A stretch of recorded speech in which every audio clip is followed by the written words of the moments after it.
이 수술에 성공하시면 보수는 100억 원입니다. 제발, 제발 살려주세요. 골든게이트 메디컬 센터 새벽 3시. 세상 모든 것이 정지했습니다. 핏자국으로 얼룩진 블라우스를 입은 여인이 무릎 꿇고 울부짖었습니다. 수술대 위엔 그녀의 17살 딸이 죽어가고 있었습니다. 두개골 골절에 뇌출혈, 수술 성공 확률 5%.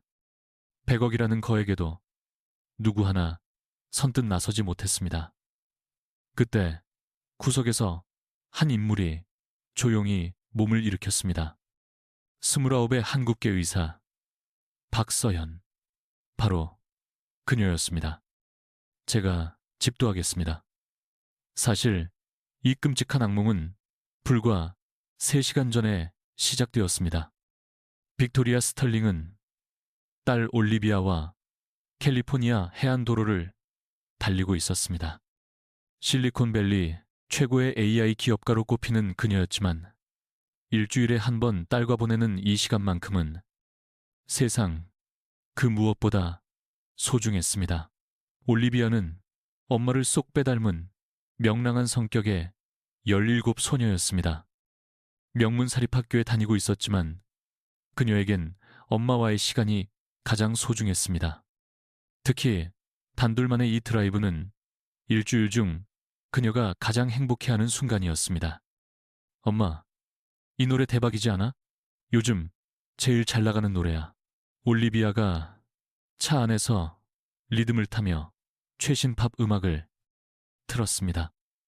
빅토리아는 딸의 해맑은 미소를 바라보며 저절로 입가에 미소가 번졌습니다. 이런 순간이야말로 그 어떤 사업 성공보다 값진 보물이었습니다. 빅토리아의 마음 한구석엔 늘 미안함이 자리하고 있었죠. 회사 일로 너무 바빠 딸과 함께하는 시간이 턱없이 부족했기 때문입니다. 오늘만큼은 온전히 딸에게 집중하고 싶었습니다. 저녁 8시쯤 그들은 유명한 해변의 레스토랑에서 느긋하게 저녁 식사를 했습니다. 올리비아는 신나게 학교와 친구들 얘기를 늘어놓았고 빅토리아는 그 모든 이야기에 귀 기울이며 한마디도 놓치지 않으려 했습니다. 바쁜 일상 탓에 놓쳐왔던 딸의 일상들이 너무나 소중했거든요. 엄마, 다음 주 학교에서 연극 발표가 있어. 꼭 보러 와줄 수 있어? 순간 빅토리아의 가슴이 쿵 내려앉았습니다.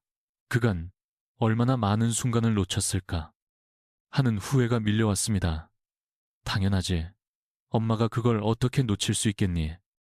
그 말에 올리비아의 두 눈이 환하게 빛났습니다. 엄마가 학교 행사에 오는 건 정말 드문 일이었으니까요. 저녁 식사를 마치고 집으로 돌아가는 길이었습니다. 시간은 밤 11시를 넘어가고 있었습니다. 고속도로는 제법 한산했고 차 안에는 잔잔한 재즈 음악이 흐르고 있었죠. 올리비아는 뒷좌석에서 창밖 야경을 감상하며 만족스러운 미소를 짓고 있었습니다. 올리비아는 엄마, 오늘 정말 최고였어. 빅토리아의 가슴이 따스해졌습니다. 딸과 이렇게 깊은 대화를 나눈 것이 언제였는지 아득할 정도였습니다. 나도 그랬어. 우리 다음 주에도 꼭 이런 시간 갖자. 정말? 진짜로? 당연하지. 그것이 모녀가 나눈 마지막 평온한 대화였습니다. 고속도로 2차선으로 갑작스럽게 끼어든 대형 트럭. 운전자는 끔찍한 졸음운전을 하고 있었습니다. 빅토리아가 급히 제동을 걸었지만 소용없었습니다. 시속 80km로 내달리던 차가 트럭과 정면으로 부딪히는 찰나 빅토리아의 눈앞이 핑 돌았습니다. 차체는 고속도로 중앙 분리대를 향해 그대로 들이받고는 세 바퀴를 굴렀죠. 유리가 깨지는 굉음, 쇠가 찌그러지는 파열음, 그리고 올리비아의 날카로운 비명이 빅토리아의 고막을 찔렀습니다. 이윽고 차가 멈춰서자 사방은 쥐 죽은 듯 고요했죠. 소름이 돋을 만큼 섬뜩한 정적이 흘렀습니다. 빅토리아가 정신을 차리고 가장 먼저 찾은 것은 바로 올리비아였죠. 운전석에서 힘겹게 고개를 돌려 뒷좌석을 본 순간 그녀의 심장이 붙는 듯했습니다. 올리비아는 의식을 잃고 머리에서 피를 쏟고 있었습니다. 설상가상으로 목이 부자연스러운 각도로 꺾여 있었어요. 올리비아, 제발 눈 좀 떠봐. 빅토리아는 제 몸의 통증도 잊은 채 딸에게 다가갔습니다. 그러나 올리비아는 미동조차 없었죠. 그저 가쁜 숨만 몰아쉬고 있을 뿐이었어요. 바로 그 순간 빅토리아는 깨달았죠. 세상에서 자신이 가장 무력한 존재임을 천만다행으로 목격자가 있었습니다. 뒤따르던 차량의 운전자가 재빨리 119에 신고했고 약 15분 뒤 구급차가 현장에 도착했습니다.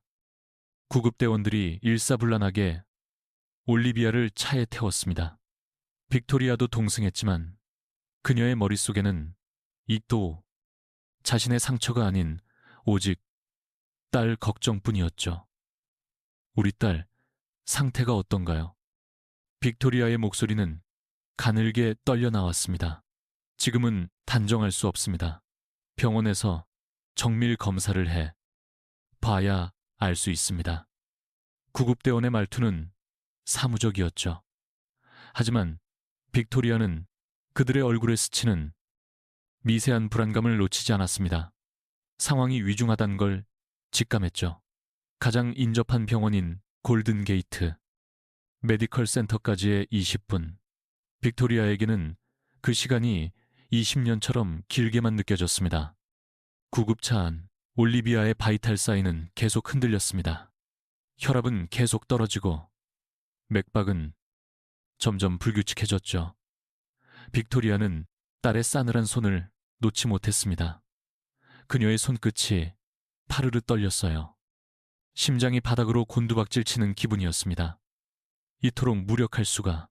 병원에 닿자마자 응급실은 그야말로 아수라장이었죠. 의료진이 올리비아를 에워싸고 각종 검사에 돌입했습니다. CT 촬영에 MRI, 혈액 검사와 엑스레이까지 쉴 틈 없이 이어졌죠. 빅토리아는 복도에서 애타게 기다릴 수밖에 없었죠. 새하얀 복도, 의자에 앉은 빅토리아의 두 손은 멈추지 않고 떨리고 있었습니다. 수백억 원짜리 사업을 결정할 때조차 이토록 떨었던 적은 단 한 번도 없었으니까요. 딸의 목숨 앞에서는 그녀가 이룬 모든 성공이 허무할 뿐이었죠. 꼬박 1시간이 흐른 뒤에야 담당 의사가 모습을 드러냈습니다.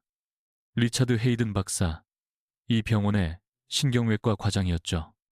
그의 얼굴을 마주한 순간 빅토리아의 전신이 그대로 굳어버렸죠.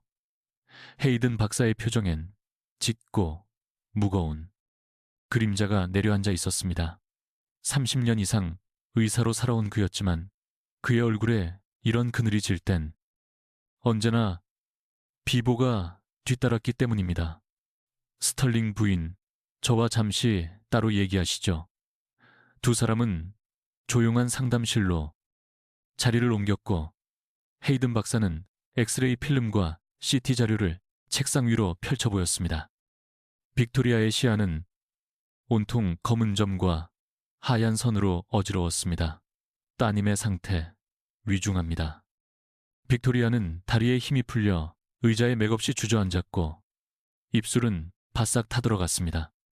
다발성 두개골 골절과 함께 뇌 뇌출혈이 진행 중입니다.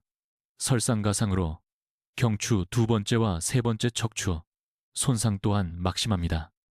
낯선 의학 용어들이 그녀의 머릿속을 헤집었지만 그 끔찍한 의미를 전부 이해할 수는 없었습니다. 그저 모든 게 끔찍하다는 것만 알 수 있었죠. 제발 쉽게 설명해 주세요. 지금 어떤 상황인 거죠? 빅토리아의 목소리는 가늘게 흔들렸고 심장이 쿵 하고 내려앉는 듯 했습니다. 생명이 경각에 달렸습니다. 지금 바로 수술에 들어가지 않으면 헤이든 박사는 차마 말을 잇지 못했습니다. 수십 년 경력의 그로서도 입에 담기 힘든 말이었죠. 수술을 안 하면 어떻게 되는 겁니까? 수시간 내로 뇌압이 임계점까지 상승할 겁니다. 죽는다는 말씀이시군요. 빅토리아의 음성이 미세하게 파르르 떨렸습니다. 그렇습니다. 그 한마디에 빅토리아는 그대로 의자에 쓰러졌습니다. 온 세상이 산산조각 나는 듯 했습니다. 온몸의 기력이 쇠하는 와중에도 그녀는 물었습니다. 그럼 수술하면 살 수 있습니까? 헤이든 박사는 쉽사리 입을 떼지 못했습니다. 그의 얼굴에 짙은 그늘이 드리워졌습니다. 수술 그 자체가 목숨을 건 도박입니다. 성공 확률은 5% 미만입니다. 만에 하나 성공하더라도 이전과 같은 삶으로 돌아갈 가능성은 지극히 희박합니다. 5%. 그 숫자가 비수처럼 빅토리아의 심장에 박혔습니다. 하지만 0%의 절망보다는 나았습니다. 수술해주세요. 제발 제 딸 아이 좀 살려주세요. 빅토리아의 목소리는 처절한 애원이었습니다. 당장이라도 무릎을 꿇고 빌고 싶은 심정이었습니다. 그러나 헤이든 박사는 비정하게 고개를 가로저었습니다. 죄송합니다만 저희 병원의 역량으로는 역부족입니다. 이 정도의 고난도 수술은 상급 병원으로 가셔야 합니다. 시간이 없다면서요? 지금 다른 곳으로 옮기다간 그 길에서 빅토리아의 언성이 절로 높아졌습니다. 숨이 턱 막히는 답답함과 절망이 그녀를 덮쳤습니다. 저라고 모르겠습니까? 하지만 이건 너무나도 위험한 수술입니다. 게다가 환자분이 누구인지 알기에 실패 시 저희가 감당해야 할 책임이 너무나도 막중합니다. 그 순간 빅토리아는 깨달았습니다. 자신이 쌓아 올린 명성과 부가 지금 이 순간 딸의 목숨을 가로막는 독이 되었다는 것을. 의료진은 실패의 후폭풍을 감당하기 두려워하는 것이었습니다. 빅토리아의 등 뒤로 수많은 시선들이 비수처럼 날아와 박히는 게 느껴졌습니다. 간호사와 의사들이 나누는 수군거림이 귓가에 선명했습니다. AI의 여왕, 실리콘밸리의 철의 여인이라 불리는 저 사람이, 화려한 별명들이 지금은 그녀를 처맘에는 족쇄일 뿐이었습니다. 이윽고 다른 의사 몇몇이 상담실 안으로 들어섰습니다. 하나같이 이 병원에서 잔뼈가 굵은 베테랑들이었죠. 하지만 그들의 얼굴엔 약속이나 한 듯 무거운 침묵이 흘렀습니다. 스털링 부인, 저희가 다시 한번 면밀히 검토해 보았습니다만 신경외과 부과장 톰슨 박사가 어렵게 입을 뗐습니다. 정말 죄송스럽지만 저희가 손을 쓸 수 있는 범위를 넘어선 것 같습니다. 리스크가 너무나도 큽니다. 그 말에 빅토리아의 심장이 바닥으로 곤두박질 쳤습니다. 마지막 남은 한 줄기, 희망의 끈마저 끊어지는 듯 했습니다. 돈은 얼마든지 드리겠습니다. 제발 제 딸 목숨만 살려주십시오. 빅토리아가 자리에서 벌떡 일어나 절규했습니다. 평소에 그 냉철하고 이성적이던 모습은 온데간데 없었습니다. 사라지고 없었습니다. 오직 딸을 잃을지도 모른다는 공포에 떠는 한 어머니만 있을 뿐이었죠. 이 수술만 성공시켜 주신다면 100억을 드리겠습니다. 그 순간 상담실에는 정적이 흘렀어요. 100억이라는 천문학적인 액수에 모든 의사들이 입을 굳게 다물었습니다. 하지만 선뜻 나서는 이는 아무도 없었어요. 사모님, 정말 면목 없습니다. 이건 돈으로 해결될 문제가 아닙니다. 수술 자체가 너무나도 위험해서. 헤이든 박사의 목소리마저 미세하게 떨리고 있었죠. 의사로 살아온 30년, 평생 이런 경우는 처음이었으니까요. 그 말에 빅토리아는 다리에 힘이 풀렸습니다. 그대로 바닥에 주저앉자 참았던 눈물이 폭포수처럼 쏟아졌습니다. 세상에 해결 못할 일이란 없다고 믿어왔던 그녀였건만 이번만큼은 지독한 무력감에 휩싸였습니다. 딸의 생명이 꺼져가고 있는 이 순간에도 자신이 할 수 있는 건 아무것도 없었어요.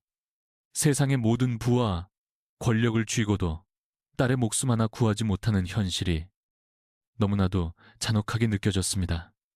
온몸이 사시나무처럼 떨려왔고 목구멍이 뜨겁게 메어왔어요. 이토록 깊은 절망감은 처음이었습니다. 상담실을 나온 빅토리아는 홀린 듯 응급실 복도를 걸었어요. 올리비아가 누워 있는 침대 앞에 멈춰서자 주위의 모든 의료진들이 그녀에게 시선을 고정했습니다. 모르는 사람이 없는 유명 인사였으니까요. 빅토리아의 손끝부터 차갑게 식어갔습니다. 딸의 핏기 없는 얼굴을 마주하니 심장이 갈기갈기 찢어지는 듯 했습니다. 머리를 감싼 하얀 붕대 위로 붉은 피가 서서히 번지고 있었어요. 올리비아, 엄마, 여기 왔어. 그러나 올리비아는 아무런 미동도 없었습니다. 산소 마스크 너머로 새어나오는 거친 호흡 소리만이 아이가 살아있다는 유일한 증거였죠. 응급실 저편에서는 의사들이 심각한 표정으로 무언가 논의하고 있었습니다. 빅토리아는 그들의 시선이 자신에게 쏠리는 것을 느낄 수 있었어요. 동정심과 함께 어쩔 줄 몰라 하는 부담감이 뒤섞인 눈빛이었죠. 헤이든 박사가 다른 의사들을 상대로 열심히 설명하고 있었습니다. 엑스레이 사진을 불빛에 비춰 보이며 고개를 가로젓는 모습이 똑똑히 보였습니다. 다른 의사들 역시 하나같이 침통한 표정이었습니다. 빅토리아는 그들의 입모양이라도 읽어내려 필사적으로 애썼습니다. 너무 위험하다, 불가능하다 같은 절망적인 단어들이 귓가에 환청처럼 맴돌았어요. 빅토리아는 의사들 무리를 향해 다가갔습니다. 더는 이렇게 지켜보고만 있을 순 없었어요. 선생님들, 제발 다시 한 번만 생각해 주세요. 의사들의 시선이 일제히 그녀에게 향했습니다. 하나같이 곤란한 기색이 역력했어요. 사모님, 정말 유감입니다만 100억입니다. 빅토리아의 목소리는 단호했습니다. 제가 100억 원을 드리겠다고 했습니다. 누가 집도하든 상관없습니다. 순간 응급실 전체에 찬물을 끼얹은 듯 정적이 흘렀습니다. 간호사들마저 하던 일을 멈추고 그녀를 바라보고 있었죠. 100억이란 돈은 이곳 의료진들에게도 상상하기 힘든 액수였습니다. 하지만 이번에도 나서는 사람은 없었습니다. 사모님, 이건 정말 돈의 문제가 아닙니다. 한 젊은 레지던트가 조심스럽게 입을 열었습니다. 환자분의 상태가 너무 위중하여 성공 가능성이 희박합니다. 그렇다면 단 5%의 가능성이라도 있는 것 아닙니까? 빅토리아의 목소리가 애처롭게 떨렸습니다. 0%와 5%는 천지 차이입니다. 제발 시도라도 하게 해주세요. 그때 톰슨 부원장이 나지막이 입을 열었습니다. 사모님, 솔직히 말씀드리자면 저희는 실패했을 경우의 후폭풍이 두렵습니다. 빅토리아는 그제야 깨달았습니다. 의사들이 두려워하는 것은 단순히 수술의 난이도 때문만은 아니었죠. 만에 하나 실패라도 한다면 자신들의 명성에 흠집이 날까 두려워했던 겁니다. 저는 그런 건 전혀 상관없습니다. 어떤 서류에든 서명하겠습니다. 빅토리아는 애원하듯 말했습니다. 실패하더라도 절대 책임을 묻지 않겠어요. 맹세합니다. 그러나 의사들의 얼굴은 여전히 굳어 있었습니다. 부인, 제발 진정하십시오. 이건 정말 위험한 수술입니다. 헤이든 박사가 재차 강조했습니다. 두개골을 여는 동시에 뇌출혈을 잡고 손상된 경추까지 치료해야 합니다. 말 그대로 세 개의 대수술을 동시에 진행해야 하는 겁니다. 빅토리아는 다리에 힘이 풀리는 것을 느꼈습니다. 딸의 상태가 상상 이상으로 위중하다는 사실이 뼈저리게 와닿았죠. 그렇다면 다른 병원으로 옮겨주세요. 빅토리아가 절규하듯 외쳤습니다. 시간이 얼마 없다면서요. 부인. 다른 병원도 마찬가지일 겁니다. 지금 상태로는 이송 자체가 환자에게 더 큰 위험입니다. 수간호사가 조심스레 말했습니다. 헬리콥터의 진동만으로도 뇌압이 치솟을 수 있습니다. 빅토리아의 눈앞이 캄캄해졌습니다. 그야말로 진퇴양난의 상황. 결국 빅토리아는 그 자리에 주저앉듯 무릎을 꿇었습니다. 차가운 응급실 바닥에 엎드려 그녀는 모든 의료진을 올려다보았습니다. 제발, 제발, 제 딸아이만 살려주세요. 뜨거운 눈물이 쉴 새 없이 뺨을 적셨습니다. 평생 단 한 번도 누구에게 고개 숙여본 적 없던 그녀였지만 딸을 위해서라면 마지막 남은 자존심마저 버릴 수 있었습니다. 이 수술만 성공시켜 주신다면 100억 원을 드리겠습니다. 빅토리아의 절박한 외침이 응급실 전체를 가득 메웠습니다. 의료진은 물론 다른 환자의 보호자들까지 그곳에 있던 모두의 시선이 그녀에게 꽂혔습니다. 하지만 그 누구도 선뜻 입을 열지 않았습니다. 숨막히는 침묵이 응급실 공기를 짓눌렀습니다. 빅토리아는 심장이 쓰는 것만 같았습니다. 온몸에서 피가 빠져나가는 듯한 무력감이 덮쳐왔습니다. 세상의 모든 부를 가졌어도 제 딸 하나의 생명조차 구할 수 없다는 현실이 지독하게 잔인했습니다. 시간은 무심하게 흘러갔고 올리비아의 상태는 시시각각 나빠지고 있었습니다. 치솟는 뇌압이 아이의 생명을 낳아매고 있었습니다. 바로 그때였습니다. 응급실 한쪽 구석에서 나지막하지만 단호한 목소리가 들려왔습니다.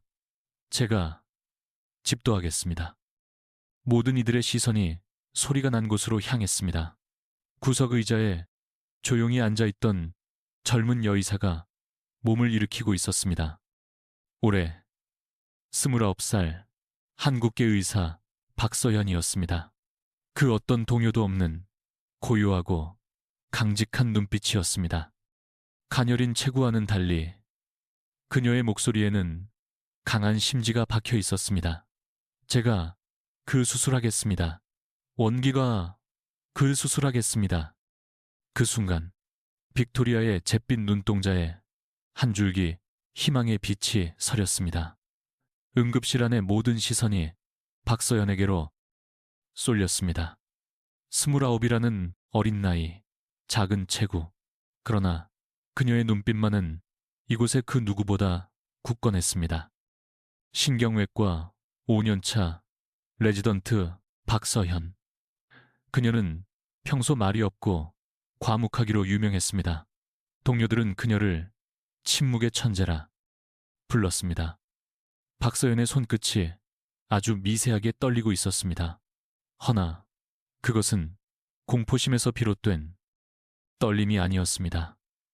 오히려 정신이 극도로 예리하게 집중될 때 나타나는 그녀만의 신호였습니다. 무시 그녀의 머릿속에서는 이미 완벽한 수술 과정이 그려지고 있었습니다. 잠시만요, 박 선생. 헤이든 박사가 다급한 목소리로 그녀를 불렀습니다. 그의 얼굴엔 당혹감과 우려가 뒤섞여 있었죠. 지금 무슨 말을 하는 겁니까? 주변의 다른 의사들도 하나둘 박서연에게로 시선을 고정했습니다. 모두의 얼굴에 경악이 서렸습니다.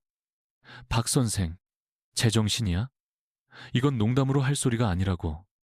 톰슨 부과장이 무겁게 입을 열었습니다. 성공률 5%가 어떤 의미인지 정녕 모르는 건가? 실패할 확률이 95%라는 뜻일세. 박서현은 말없이 고개를 끄덕였죠. 그 숫자가 얼마나 절망적인지 누구보다 잘 알고 있었습니다.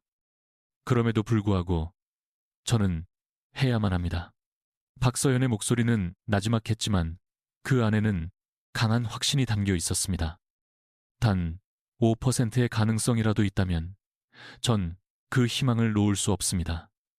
그 순간 박서현의 뇌리에 어린 시절의 한 장면이 스쳐 지나갔습니다. 12살의 어린 나이에 끔찍한 사고로 아버지를 떠나보내야 했던 그날, 병원에 모두가 포기를 말하던 그때, 온몸을 파고들던 그 절망감을 그녀는 지금도 또렷이 기억했습니다. 희망이 단 1%만 있어도 끝까지 손을 놓으면 안 된다. 그것은 당시 아버지의 수술을 집도했던 김 선생님의 한마디였습니다. 박서연이 의사의 길을 걷기로 맹세한 바로 그 순간이었죠. 그 한마디가 어느새 그녀를 지탱하는 신념이 되어 있었습니다. 박서연의 심장이 뜨겁게 요동쳤습니다. 차가운 침상에 누워있는 올리비아의 모습 위로 과거 속 어린 자신의 얼굴이 겹쳐 보였습니다. 무력하게 지켜볼 수밖에 없는 가족, 포기를 권하는 의사들, 꺼져가는 희망의 불씨. 전 절대로 포기 못해요. 빅토리아가 박서연에게 다가왔습니다. 눈물로 얼룩진 얼굴을 한 그녀가 박서현의 손을 간절히 붙잡았습니다. 선생님, 제발 우리 딸을 살려주실 수 있나요? 박서현은 빅토리아의 손에서 전해져 오는 미세한 떨림을 느꼈습니다. 딸을 잃을지도 모른다는 어머니의 처절한 심정이 고스란히 전해져 왔습니다. 아버지를 잃었던 그날, 자신의 어머니도 꼭 저런 표정이었을 겁니다. 장담은 드릴 수 없습니다. 박서연은 담담하지만 솔직하게 말했습니다. 하지만 제가 가진 모든 걸 걸고 최선을 다하겠습니다. 마지막 순간까지 절대로 포기하지 않겠습니다. 빅토리아의 눈에서 또다시 눈물이 흘러내렸습니다. 하지만 그것은 더 이상 절망의 눈물이 아니었습니다. 그것은 한 줄기 희망의 눈물이었습니다. 그러나 다른 동료 의사들의 생각은 달랐습니다. 안 됩니다. 절대 허락할 수 없어요. 헤이든 박사가 결사 반대하고 나섰습니다. 박 선생, 만약 실패라도 하면 우리 병원은 어떻게 되는지 생각 안 해봤습니까? 언론이 이걸 가만히 둘 것 같습니까? 옆에 있던 젊은 인턴마저 거들고 나섰습니다. 서연 선배님, 이건 너무 무모합니다. 이런 대수술은 경험 많으신 교수님들께서 집도하셔야죠. 박서연의 어깨가 천근만근 무거워졌습니다. 동료들의 시선이 비수처럼 날아와 박혔습니다. 물론 자신을 걱정해서 하는 말이라는 건 알고 있었습니다. 하지만 그럴수록 그녀의 결심은 더욱 굳건해졌습니다. 저는 의사입니다. 박서연이 나직이 입을 열었습니다. 의사의 첫 번째 사명이 무엇입니까? 바로 환자의 생명을 구하는 일입니다. 성공률이나 병원의 평판, 그런 건 두 번째 문제입니다.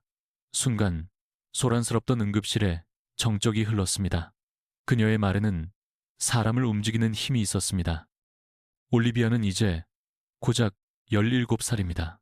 앞으로 살아갈 날이 창창한 아이입니다. 그 아이의 남은 인생을 이대로 포기할 수는 없습니다. 박서연의 목소리에 강철 같은 의지가 실렸습니다. 저는 이 수술 반드시 하겠습니다.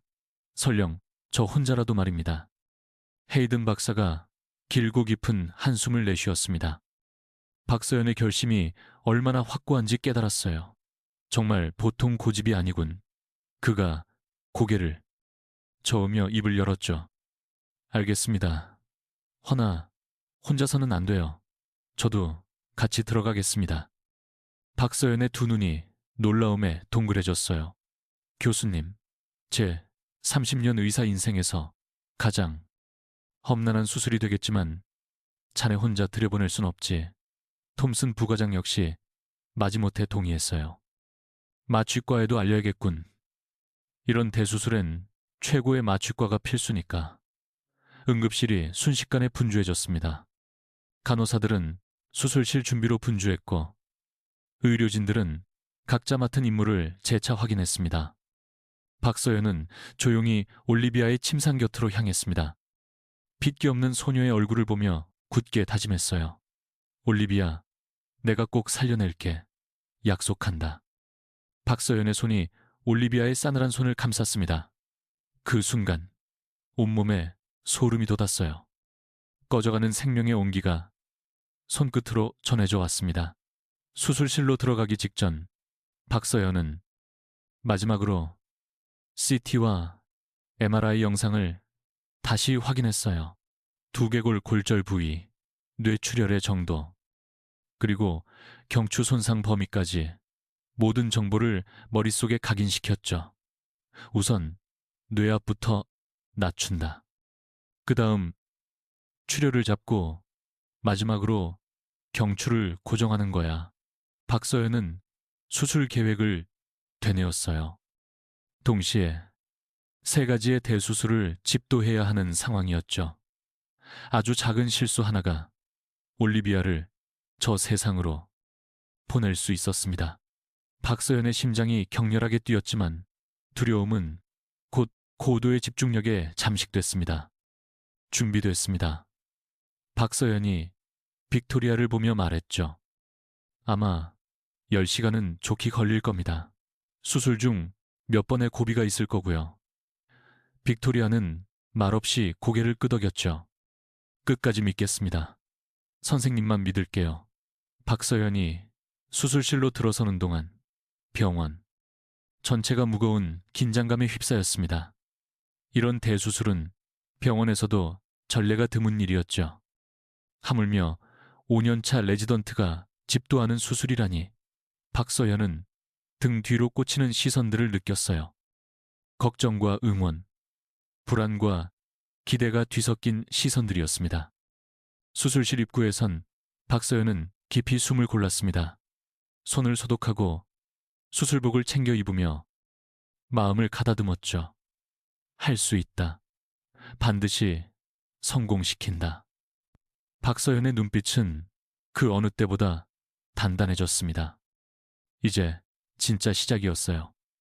수술실 문이 열리고 서늘한 공기가 박서연의 뺨을 날카롭게 스쳤습니다. 영하 18도의 싸늘한 수술실 공기가 오히려 그녀의 정신을 더욱 맑게 깨워주었습니다. 새하얀 LED 조명이 수술대를 눈부시게 비췄고 각종 의료 장비의 기계음이 규칙적으로 울리고 있었어요. 박서연은 손목 시계를 확인했습니다. 새벽 3시 47분. 지금부터 올리비아의 운명이 결정되는 겁니다. 그녀의 손끝이 아주 미세하게 떨려왔습니다. 허나 그건 공포가 아닌 극도의 집중 상태에서 비롯된 자연스러운 현상이었습니다. 수술실에는 총 8명의 의료진이 대기하고 있었죠. 헤이든 교수와 톰슨 부교수, 마취과 윌슨 교수, 그리고 5명의 수술실 안 간호사들의 얼굴에는 긴장감이 역력했습니다. 이처럼 까다로운 수술은 베테랑들에게조차 큰 부담으로 다가오는 법이니까요. 마취 시작하겠습니다. 윌슨 교수의 차분한 음성이 수술실의 공기를 갈랐습니다.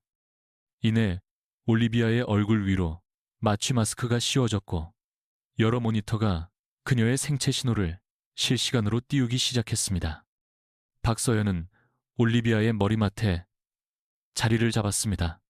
그녀는 신중한 손길로 머리카락을 조심스레 정리한 뒤 소독약으로 수술할 부위를 꼼꼼히 닦아냈습니다. 차가운 소독약이 올리비아의 피부로 스며드는 그 모습을 지켜보는 박서현의 마음이 묵직하게 가라앉았습니다. 혈압 90에 60, 맥박은 110입니다. 다소 불안정하나 수술 진행 가능합니다. 마취가 간호사의 보고가 들려왔습니다. 박서연이 메스를 쥐었습니다. 손안에 느껴지는 서늘한 금속의 감각이 그녀의 모든 신경을 날카롭게 만들었습니다. 이 작은 칼날 하나에 올리비아의 생사가 달려 있었습니다. 절개, 시작하겠습니다. 누름은 절리비아의 누름은 박서연의 목소리는 믿기지 않을 만큼 차분했습니다. 메스가 올리비아의 두피 위를 따라 한치의 오차도 없이 정확한 선을 그려나갔습니다.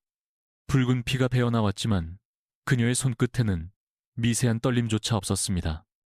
지혈 클램프. 간호사가 재빨리 기구를 건넸습니다.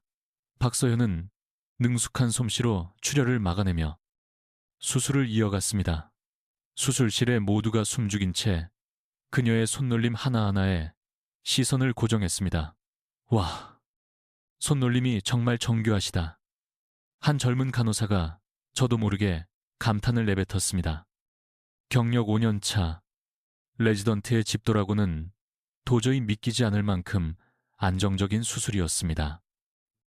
박서연은 조심스럽게 두피를 젖혀냈습니다. 마침내 쩍하고 금이 간 두개골이 그 모습을 드러냈습니다. 여러 갈래로 산산이 조각난 뼈조각들이 뇌를 압박하는 광경이 선명하게 눈에 들어왔습니다. 이상한데요. 박서연이 미간을 깊게 찌푸렸습니다. CT 스캔으로 확인했던 것보다 골절 상태가 훨씬 심각했습니다. 뼈조각 하나가 뇌경막을 뚫고 깊숙이 박혀 있었습니다. 교수님, 이쪽을 좀 보시죠. 헤이든 교수가 현미경으로 환부를 살폈고 그의 표정이 순식간에 굳어졌습니다. 이런, 뼈조각이 뇌관 부근까지 파고들었군. 그 한마디에 수술실의 공기가 얼음장처럼 차갑게 식었습니다. 뇌관은 호흡과 심박을 관장하는 생명의 중추였습니다. 아주 작은 실수만으로도 환자는 즉사할 수 있는 그런 치명적인 부위였습니다. 박 선생, 이건 너무 위험해. 이쯤에서 멈추는 편이. 톰슨 부교수가 우려 섞인 목소리로 말했습니다. 하지만 박서현은 단호히 고개를 저었습니다. 포기 못합니다. 분명 방법이 있을 겁니다. 박서현은 짧은 순간 깊은 생각에 잠겼습니다. 통상적인 방식으로는 뼈조각을 제거하는 것이 불가능했습니다. 완전히 다른 접근법이 필요했습니다. 바로 그때 그녀의 뇌리를 스치는 한 가지 영감이 떠올랐습니다. 작년 신경외과 학회에서 발표되었던 새로운 수술 기법이었습니다. 아직 임상실험 단계였지만 지금 이 위기에서는 유일한 돌파구가 될 수 있었습니다. 초음파 장비 준비해 주십시오. 박서연이 지시했습니다. 초음파 말씀이십니까? 간호사가 되물었습니다. 네, 아주 미세한 진동을 이용해 뼈조각을 잘게 부수어 제거할 겁니다. 그 말을 들은 헤이든 교수의 두 눈이 휘둥그레졌습니다. 그 시술은 아직 실험 단계 아닙니까? 허나 지금으로선 그게 최선의 방도입니다. 박서연의 목소리엔 흔들림 없는 확신이 실렸죠. 초음파 기기가 준비되자 그녀는 현미경에 집중하며 극도의 신중함으로 수술을 시작했습니다. 단 0.1, 아니 1mm의 오차만으로도 올리비아는 즉사할 수 있었죠. 수술실은 정적에 잠겼습니다. 오로지 기계의 전자음과 올리비아의 인공호흡기 소리만이 울렸죠. 들려왔습니다. 모두가 숨을 멈춘 채 박서연의 손끝에 모든 시선을 고정했습니다. 심박수 상승 120, 130입니다. 마취과 간호사의 다급한 보고가 이어졌죠. 뇌압도 상승 중입니다. 박서현의 이마에 땀이 송골송골 맺혔습니다. 시간이 없었어요. 서둘러야 했지만 조급함은 금물이었습니다. 서두르면 모든 게 수포로 돌아갈 수 있었죠. 침착하게 박서연은 스스로에게 되뇌었습니다. 초음파 기기가 섬세하게 움직이며 뼈 조각을 조금씩 갈아내기 시작했습니다. 거의 다 됐어. 박서연이 마지막 뼈 조각을 신중히 제거하는 순간이었어요. 그때 뇌경막에서 혈액이 솟구쳐 올랐습니다. 블리딩입니다. 간호사가 다급하게 외쳤습니다. 지혈 패드. 박서연이 신속하게 출혈 부위를 압박했죠. 천만다행으로 주요 혈관은 건드리지 않았더군요. 작은 모세혈관 파열로 인한 출혈이었습니다. 정말 다행입니다. 헤이든 교수가 그제야 안도의 한숨을 내쉬었고 박서연 역시 남몰래 가슴을 쓸어내렸죠. 실로 아찔한 순간이었습니다. 이제 두 번째 단계, 뇌신부에서 계속되는 출혈을 잡아야 했습니다. 멈춰야만 했죠. 박서현은 더 깊은 곳으로 접근하기 위해 뇌 조직을 섬세하게 벌려나갔습니다. 출혈 부위가 확인됩니다. 우측 측두엽 신부에서 혈액이 계속 새어나오고 있었죠. 작은 동맥 파열이 우측도 원인이군요. 클립, 준비해요. 박서연이 지시했습니다. 나피피, 타라, 스피, 파열된 혈관을 클립으로 집어막는 시술이었죠. 이 또한 한치의 오차도 용납되지 않는 작업. 주변의 정상 혈관을 건드리는 순간 모든 게 끝장이니까요. 현미경 너머로 박서연의 손이 움직였습니다. 클립이 파열된 혈관을 정확하게 잡아냈습니다. 성공입니다. 출혈이 돋섰습니다. 수술실에 잠시 안도감이 감돌았죠. 이제 마지막 단계입니다. 목뼈 손상을 복구해야 했습니다. 박서연은 올리비아의 목 쪽으로 이동했죠. 2번과 3번 경추골절이 확인됩니다. 엑스레이를 재차 확인한 박서현이 말했죠. 금속판으로 고정술을 시행해야겠습니다. 앞선 과정에 비하면 비교적 안전한 수술이었지만 방심은 금물이었습니다. 자칫 척수를 건드렸다간 하반신 마비로 이어질 수 있었죠. 박서연은 부서진 뼈들을 제자리에 정확히 맞춘 뒤 티타늄 나사로 고정했습니다. 그야말로 노련한 솜씨였죠. 어느덧 10시간이 흘렀습니다. 박서연의 다리는 감각이 없었고 온몸은 땀으로 흥건했습니다. 하지만 그녀는 해냈습니다. 3개의 대수술을 모두 성공적으로 끝낸 것이죠. 이제 봉합합니다. 박서연이 마지막 단계에 돌입했습니다. 절개했던 두피와 목 부위를 차례차례 꿰매어 나갔습니다. 바이탈 안정권입니다. 혈압 110에 70, 맥박 85. 마취과 간호사가 기쁨 섞인 목소리로 보고했다.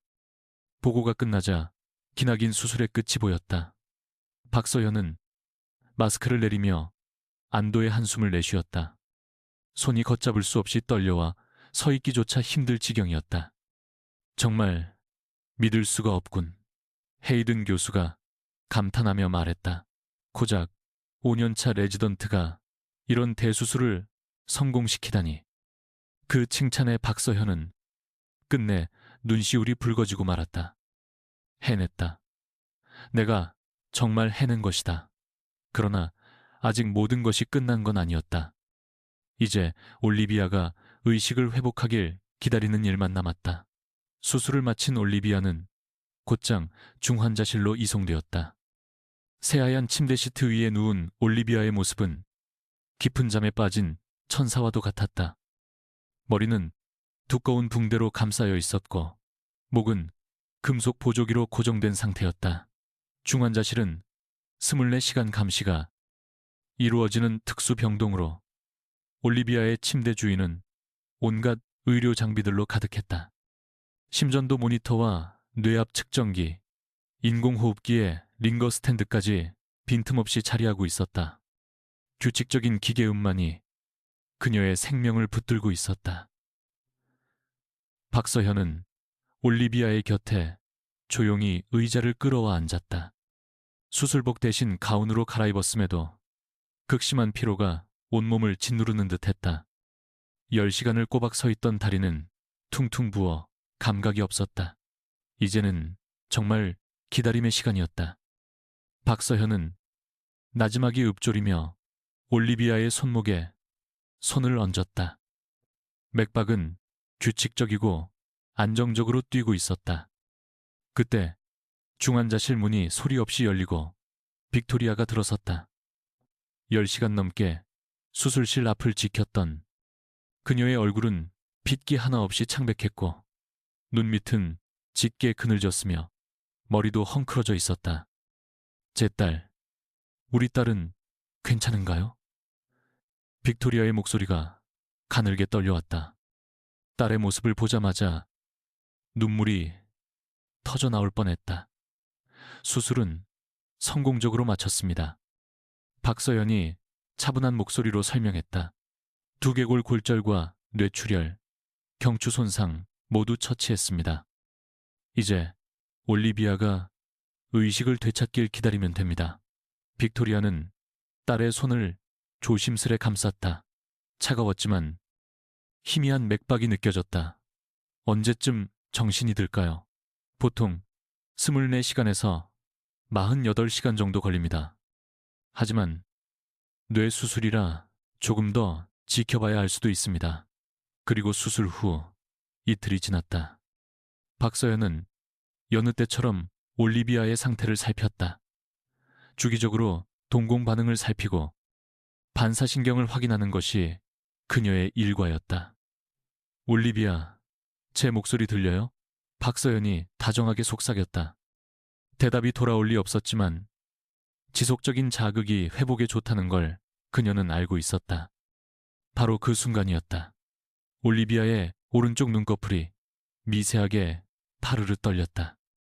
어? 박서연이 깜짝 놀라 얼굴을 가까이 가져갔다. 그러자 눈꺼풀이 다시 한번 약하게 경련했다. 빅토리아 부인, 어서 이쪽으로 와보세요. 박서연이 복도를 향해 다급하게 소리쳤다. 빅토리아가 황급히 달려왔다. 무슨 일이시죠? 혹시 올리비아가 보이는 듯 했습니다. 빅토리아의 눈이 커지며 딸의 얼굴을 꼼꼼히 살폈습니다. 빅토리아의 나섭니다. 이토리아의 나섭니다. 이금이다. 올리비아, 엄마야. 내 목소리 들리니? 빅토리아가 애타게 속삭였습니다. 딸의 손을 꼭 잡고 있었습니다. 올리비아의 입술이 희미하게 움직였어요. 아주 작은 움직임이나 무언가 말하려는 기색이었습니다. 엄마, 아주 작은 소리였어요. 거의 들리지 않을 정도였지만 그건 분명히 엄마를 부르는 소리였습니다. 빅토리아의 눈에서 눈물이 터져 나왔습니다. 올리비아, 내 딸. 박서연 역시 감격했습니다. 수술 이틀 만에 의식을 되찾다니 예상보다 훨씬 빠른 회복세였습니다. 정말 다행이군요. 올리비아가 깨어나고 있어요. 다음 날부터 올리비아의 의식은 한층 또렷해졌습니다. 눈을 뜨는 시간이 길어졌고 간단한 물음에는 고개를 끄덕이거나 저어서 의사를 표현할 수 있었습니다. 올리비아, 어디 아픈 데 있어요? 박서연이 물었습니다. 올리비아는 천천히 고개를 저었습니다. 목의 고정장치 탓에 크게 움직이진 못했지만 명확한 반응이었습니다. 물 마시고 싶어요? 이번엔 고개를 끄덕였습니다. 박서현은 미소 지었습니다. 연하반사가 정상적으로 작동한다는 신호였습니다. 뇌간 부위가 제대로 기능하고 있다는 증거이기도 했습니다. 물을 조금씩 들여보겠습니다. 스푼으로 물을 떠서 올리비아의 입에 조심스레 넣어주었습니다. 올리비아는 천천히 물을 삼켰습니다. 빅토리아는 곁에서 그 모습을 보며 하염없이 눈물을 흘렸어요. 딸이 살아있다는 것, 그리고 나아지고 있다는 사실이 마치 꿈처럼 느껴졌기 때문입니다. 저녁 무렵, 빅토리아와 박서현은 중환자실 옆 상담실에서 이야기를 나누기 시작했습니다. 올리비아의 회복 경과와 앞으로의 치료 계획을 논의하기 위해서였죠. 선생님, 이 감사함을 어찌 표현해야 할지 모르겠어요. 빅토리아가 진심을 담아 말했습니다. 다른 의사 모두가 포기했을 때 선생님께서 유일하게 우리 딸을 살려주셨어요. 박서현은 조금 멋쩍어했습니다. 의사로서 당연히 할 일을 했을 뿐입니다. 당연한 일이라니요. 성공률 5%의 수술을 혼자 감당하신 게 어떻게 당연한 일인가요? 빅토리아의 목소리는 감사함으로 가득했습니다. 선생님이 아니었다면 우리 올리비아는 말을 잇지 못하고 빅토리아는 또다시 울음을 터뜨렸습니다. 수술 후 닷새째 되던 밤이었습니다. 박서연은 병원에서 당직 근무 중이었습니다. 그녀는 올리비아의 상태를 수시로 확인하며 안심했습니다. 올리비아는 낮에 짧은 대화가 가능했고 손가락도 조금씩 움직일 수 있는 상태가 되었습니다. 회복 속도가 놀라울 만큼 빨랐습니다. 그러나 밤 11시쯤 갑자기 경고음이 울려 퍼졌습니다. 박서연은 급히 중환자실로 달려갔습니다. 올리비아의 모니터를 보니 뇌압이 급격하게 치솟고 있었습니다. 이상하군요. 낮에는 정상이었는데요. 박서연은 당황했습니다. 올리비아의 얼굴을 자세히 보니 동공이 평소보다 확연히 커져 있었습니다. 응급 CT 촬영 준비해주세요.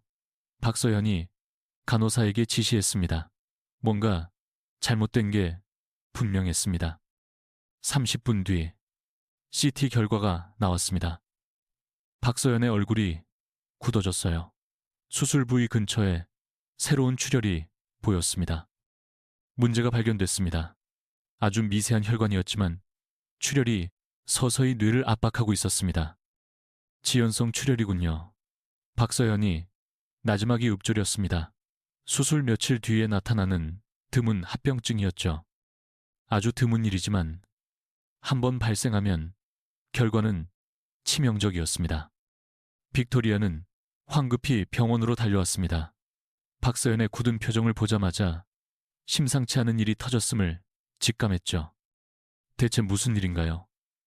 올리비아에게서 새로운 출혈이 발견됐습니다. 재수술이 불가피할 것 같습니다. 빅토리아는 다리가 풀려 주저앉을 뻔했습니다. 이제 모든 게 끝났다고 믿었는데 또 다른 시련이 닥친 것이었죠. 재수술이라고요?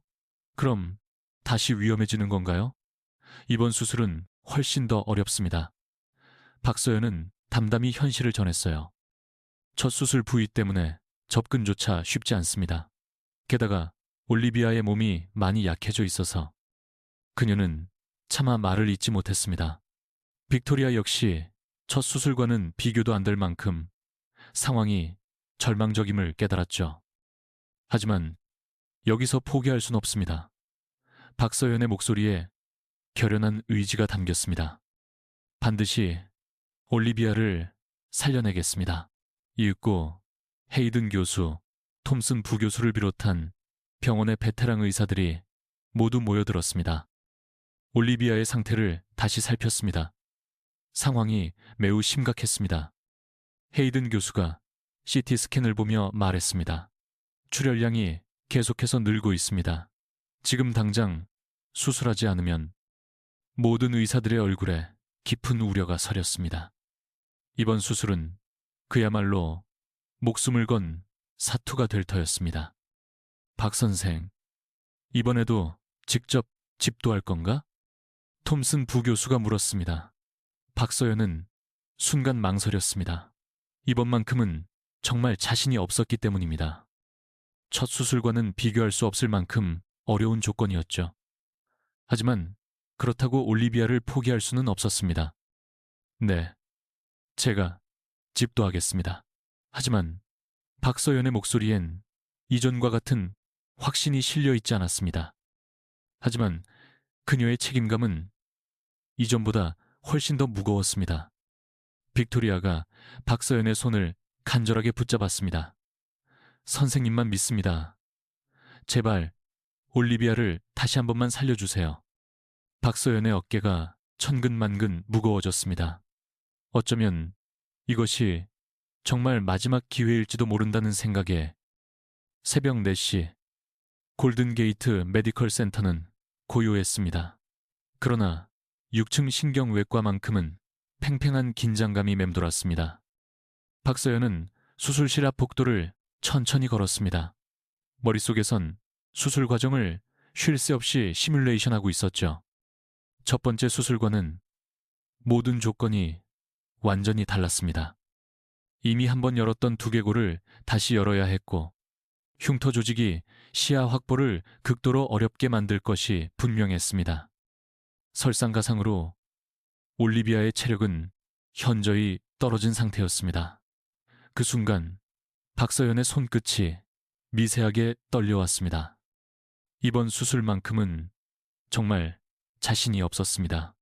첫 수술의 기적이 과연 두 번째에도 일어나 줄까요? 의학적으로 성공 확률은 이전보다 훨씬 더 낮아져 있었습니다. 서연아, 괜찮은가? 헤이든 교수가 다가와 물었습니다. 그의 얼굴에도 수심이 가득했죠. 솔직히 말씀드리면 자신이 없습니다. 박서연이 처음으로 나약한 속내를 드러낸 순간이었습니다. 곧 수술 전 최종 회의가 시작됐습니다. 이번 회의는 병원장까지 참석했죠. 올리비아의 사례가 병원 전체의 중대 사안이 된 겁니다.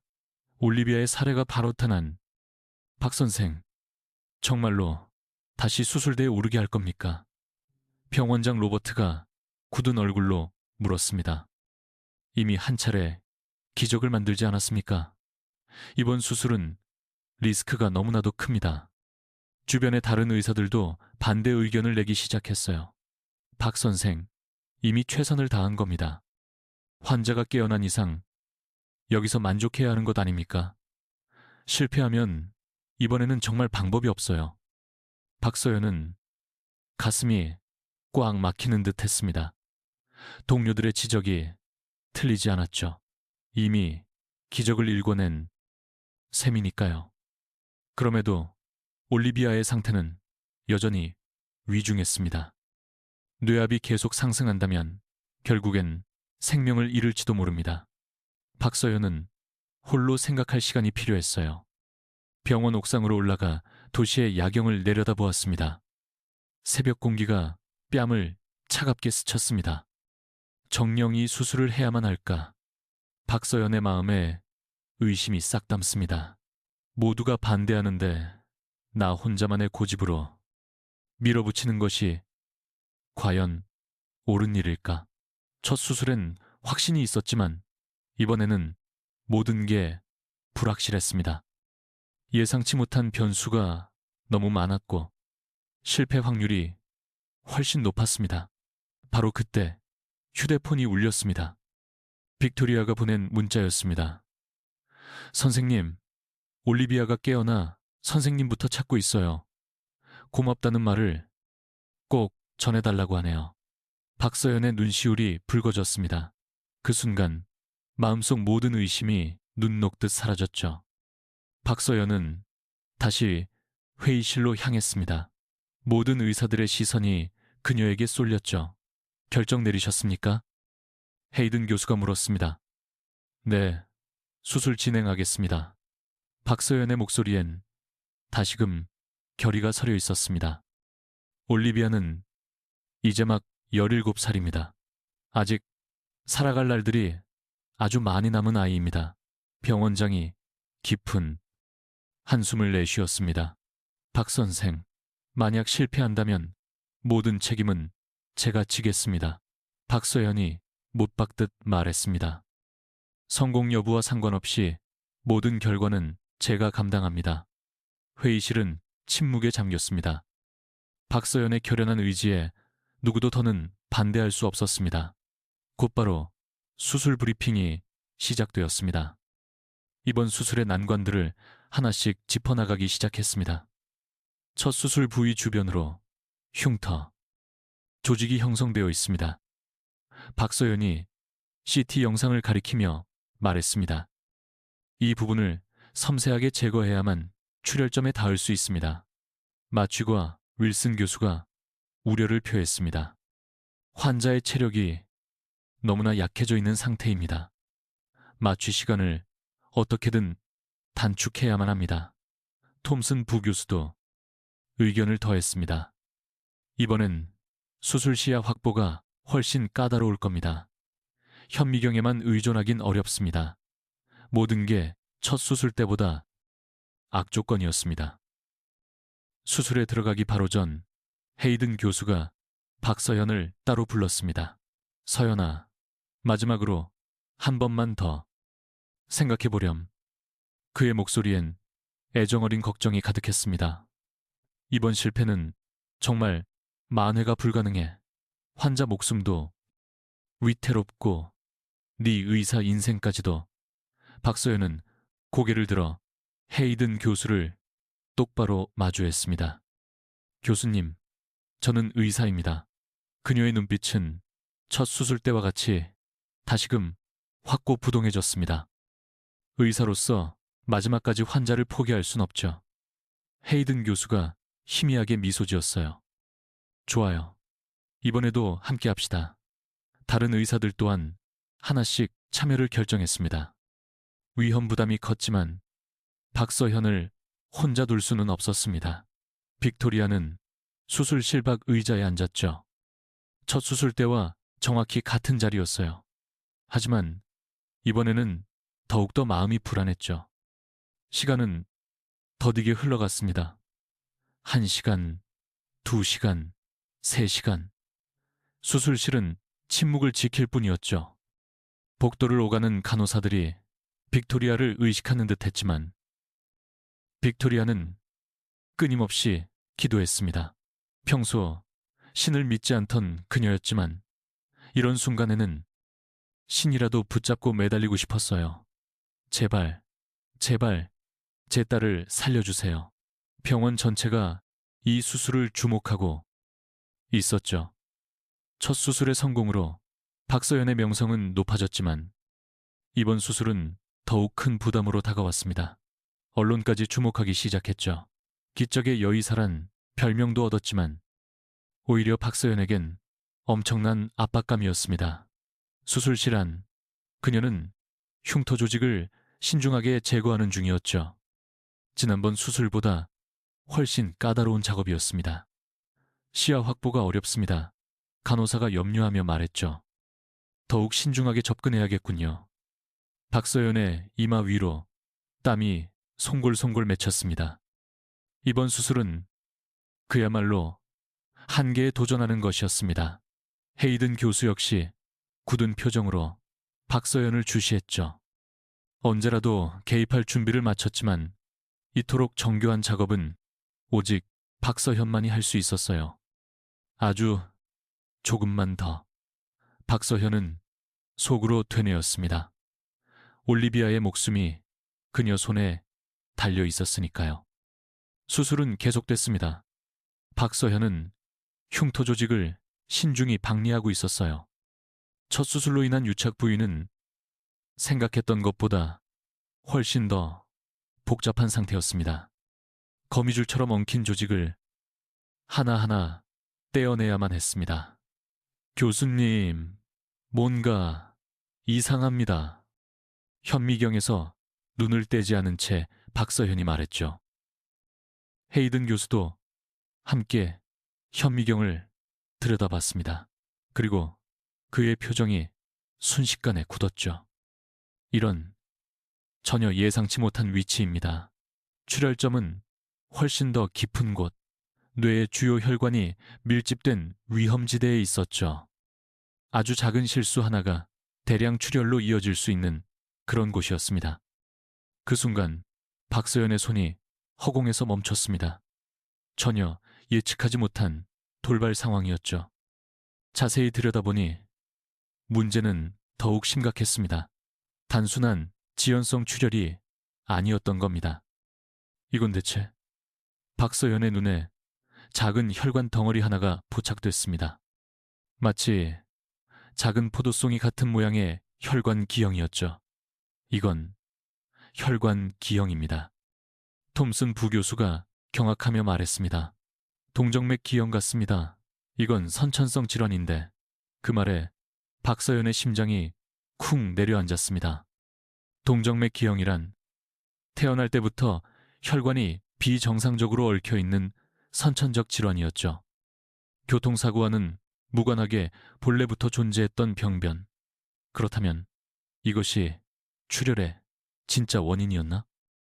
이게 원인이었군요. 아마도 첫 수술의 여파로 기형 혈관이 파열된 모양입니다. 헤이든 교수의 설명에 따르면 상황은 완전히 새로운 국면을 맞이했습니다. 단순 지혈이 문제가 아니라 복잡하게 얽힌 혈관, 기형 자체를 드러내야만 했습니다. 박서연의 머릿속이 빠르게 회전하기 시작했어요. 이토록 복잡한 혈관 기형은 통상적인 수술법으론 접근조차 힘들었습니다. 자칫 정상 혈관마저 건드릴 위험이 컸습니다.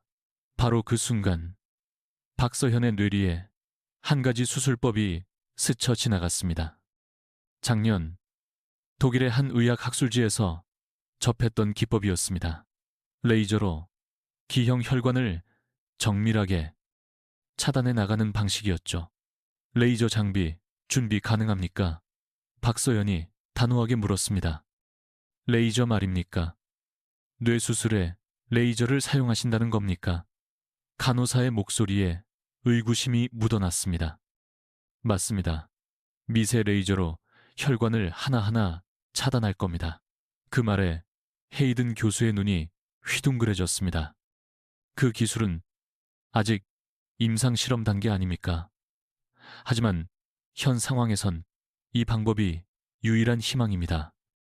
박서연의 목소리엔 흔들림 없는 확신이 담겨 있었습니다. 위험천만한 시도였지만 대안은 없었죠. 30분 뒤 레이저 장비가 도착했습니다. 박서연이 극도의 집중력으로 레이저를 기형 혈관에 겨눴습니다. 수술실 안은 숨막히는 정적만이 흘렀습니다. 모두가 숨을 멈춘 채 박서연의 손끝에 시선을 고정했습니다. 레이저 빔이 가느다란 한 점으로 모여들며 혈관을 찢기 시작했습니다.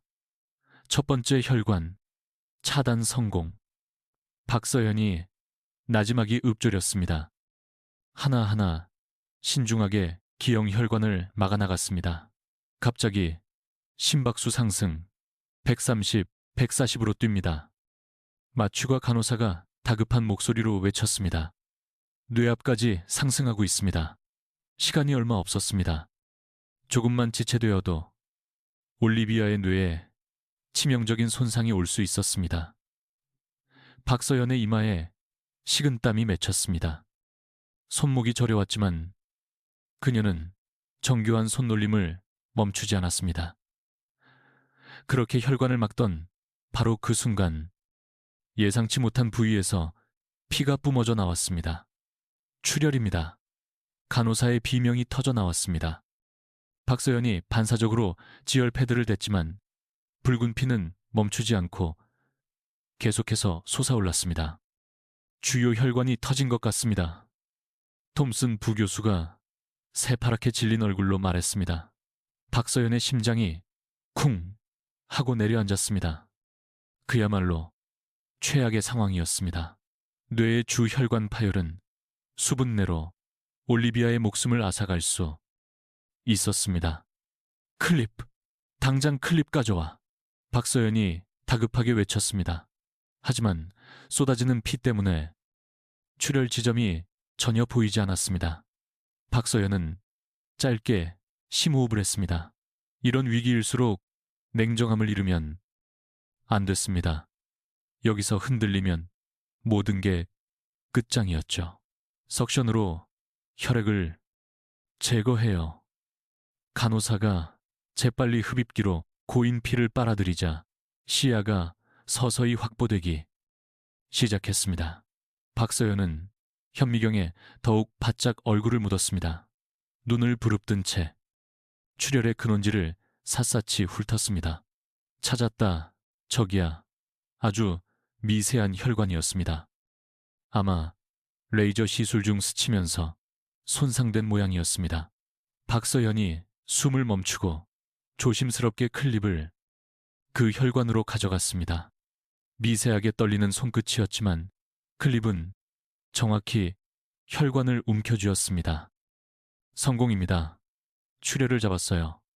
수술실 전체에 안도의 한숨이 퍼졌습니다. 와, 정말 대단하십니다. 젊은 레지던트가 혀를 내두르며 말했죠. 저런 위기에서 저렇게 침착하시다니. 헤이든 교수 역시 경이로운 표정이었습니다. 박 선생, 당신의 실력은 전혀 녹슬지 않았군. 박서연은 다시금 정신을 가다듬었습니다. 아직 혈관 기형을 완전히 제거한 게 아닙니다. 우러고 우런늘 남아있는 기형 혈관을 하나씩 제거해 나갔죠. 이전보다 훨씬 더 신중하고 느린 속도였습니다. 레이저가 혈관을 정확히 찢을 때마다 박서연의 심장은 터질 듯 했습니다. 마치 폭탄을 해체하는 심정으로 그 자체였죠. 그리고 3시간이 더 흘러 마침내 모든 기형 혈관이 완벽히 제거되었습니다. 박서연은 현미경으로 수술 부위를 최종 확인했습니다. 더할 나위 없이 완벽했습니다. 출혈점은 보이지 않았습니다. 모든 혈관이 정상적인 혈류를 되찾은 상태였습니다. 도무지 믿기지가 않는군. 톰슨 부교수가 나지막이 읊조렸죠. 이렇게 복잡한 혈관 기형을 레이저만으로 제거하다니 이건 교과서에 실릴 만한 수술입니다. 헤이든 교수 또한 감격에 찼습니다. 내 의사 인생 30년 동안 이런 수술은 처음 봅니다. 박서연의 입가에 옅은 미소가 번졌습니다. 해냈다. 마침내 해낸 것이다. 수술이 마무리되자 올리비아의 바이탈 사인이 급속도로 안정되기 시작했습니다. 혈압 정상, 맥박 안정적입니다. 마취과 간호사가 기쁨에 찬 목소리로 외쳤습니다. 뇌압 수치도 정상 범위로 돌아왔습니다. 모든 지표가 정상이었습니다. 그야말로 박서연이 일으킨 기적이었습니다. 이제 봉합 시작하겠습니다. 그녀가 마지막 단계에 돌입했습니다. 열어두었던 두개골을 닫고 두피를 꼼꼼히 봉합했죠. 첫 수술 때보다 훨씬 더 세심하게 신중을 기해 봉합했습니다. 다시는 이 상처를 열 일이 없도록 완벽하게 마무리 지었습니다. 총 8시간에 달하는 두 번째 대수술이 끝났습니다. 박서현은 마스크를 내리며 길고 깊은 숨을 내쉬었습니다. 온몸은 땀으로 흥건했고 다리는 후들거렸으며 손목은 욱신거렸습니다. 하지만 가슴속은 성취감으로 가득했습니다. 실로 엄청난 수술이었죠. 모두가 박서연을 주목했습니다. 그 눈빛에는 존경과 경외감이 뒤섞여 있었습니다. 박 선생님은 진정한 천재입니다. 이런 수술은 세계에서도 손에 꼽을 겁니다. 박서연은 겸허히 고개를 숙였죠. 저 혼자 해낸 것이 아닙니다. 여기 계신 모든 분들이 도와주신 덕분입니다. 수술실을 나서며 박서연은 올리비아에게 시선을 돌렸습니다. 천사처럼 평온한 얼굴로 잠든 모습이었습니다. 이제 정말 모든 게 끝난 거야. 이제 더는 위험하지 않을 테니까. 박서연의 가슴에 따스한 온기가 퍼졌습니다. 마침내 올리비아를 온전히 구해낸 것이었습니다. 수술실 문 밖에는 빅토리아가 초조하게 기다리고 있었습니다. 박서연의 표정을 본 순간 그녀는 모든 것을 직감했습니다. 성공이에요. 박서연이 옅은 미소와 함께 말했습니다. 빅토리아의 두 눈에서 안도와 기쁨의 눈물이 흘러내렸습니다. 그리고 수술 후 일주일, 올리비아는 경이로운 속도로 회복세를 보이고 있었습니다. 중환자실에서 일반 병동으로 옮겨질 만큼이요. 머리를 감싸고 있던 붕대는 거의 다 풀어냈고 목을 지탱하던 보호대 역시 한결 가벼워진 것으로 교체되었습니다. 엄마, 오늘 컨디션이 정말 최고예요. 올리비아는 환한 미소와 함께 말했고 그 목소리에는 예전의 활기가 되살아나 있었습니다. 잿빛처럼 창백하던 얼굴에도 서서히 붉은 혈색이 돌기 시작했어요. 빅토리아는 하루가 다르게 좋아지는 딸을 보며 매 순간 벅찬 감동을 느꼈습니다. 불과 몇 주 전까지만 해도 사경을 헤매던 아이가 저토록 해맑게 웃고 있다니 이것은 분명 기적과도 같은 일이었습니다.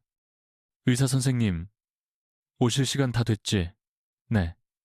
이제 곧 박서연 선생님께서 회진 도실 시간이에요. 그 말에 올리비아의 눈동자가 별처럼 반짝였습니다. 박서현과의 만남은 어느새 그녀의 하루 중 가장 큰 낙이 되어 있었습니다. 물리치료실 안 올리비아는 묵묵히 재활훈련에 매진하고 있었어요. 목에는 아직 가벼운 보호대를 착용하고 있었지만 그녀의 걸음걸이는 이미 정상에 가까워져 있었습니다. 올리비아, 오늘은 계단 오르는 연습을 한번 해볼까요? 물리치료사가 용기를 북돋우며 말하자 네, 저 할 수 있어요. 올리비아는 씩씩하게 대답했습니다. 자신의 힘으로 계단을 한 칸 한 칸 오를 때마다 가슴 벅찬 성취감이 밀려왔습니다. 그 모습을 곁에서 지켜보던 빅토리아의 가슴은 뜨겁게 뭉클해졌어요. 불과 며칠 전까지만 해도 침대에서 몸을 일으키는 것조차 버거워했던 사랑하는 딸이 이제 제 발로 계단을 오르고 있었으니 말입니다. 엄마, 보셨어요? 저 혼자 힘으로 다 올라왔어요. 올리비아는 잔뜩 뿌듯한 얼굴로 말했습니다. 정말 장하다. 우리 딸, 빅토리아의 눈시울이 뜨거워졌습니다. 저녁 무렵, 병실 안에는 빅토리아와 올리비아 단둘만의 고요한 시간이 흐르고 있었어요. 창밖은 붉은 석양으로 물들고 있었습니다. 엄마, 그때 빅토리아는 순간 할 말을 잃고 생각에 잠겼어요. 칠흑 같던 절망의 순간들이 눈앞을 스쳐 지나갔습니다. 정말 무서웠어. 엄마가 너를 영영 잃는 줄 알았으니까. 죄송해요, 엄마. 저 때문에 아프셨잖아요. 바보 같은 소리. 그건 네 잘못이 아니야. 빅토리아는 딸의 손을 따스하게 감싸쥐었어요. 오히려 이번 일을 겪으면서 엄마가 배운 게 더 많아. 세상 그 어떤 일보다 내 딸, 네가 훨씬 더 소중하다는 사실을 말이야. 그 말에 올리비아의 눈이 동그래졌습니다. 정말이에요. 그럼 이제부터는 우리 딸이랑 함께하는 시간을 훨씬 더 많이 가질 거야. 그날 밤 빅토리아는 병원 카페에 홀로 앉아 커피를 마시고 있었어요.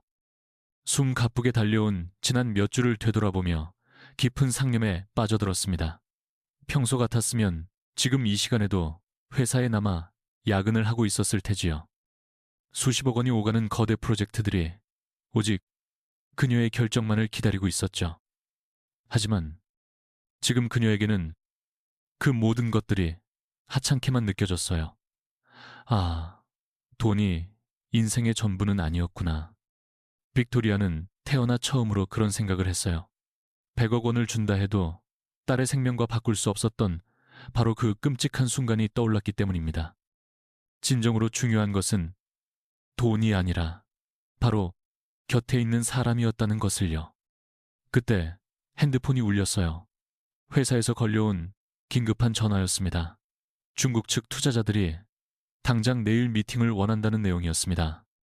죄송하지만 이번 주는 곤란합니다. 빅토리아의 목소리는 단호했습니다.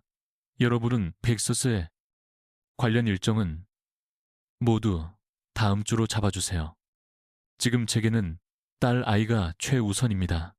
한편 박서연은 올리비아의 병실을 찾았어요. 정기 검진 시간이기도 했지만 오늘은 전하고 싶은 특별한 이야기가 있었습니다.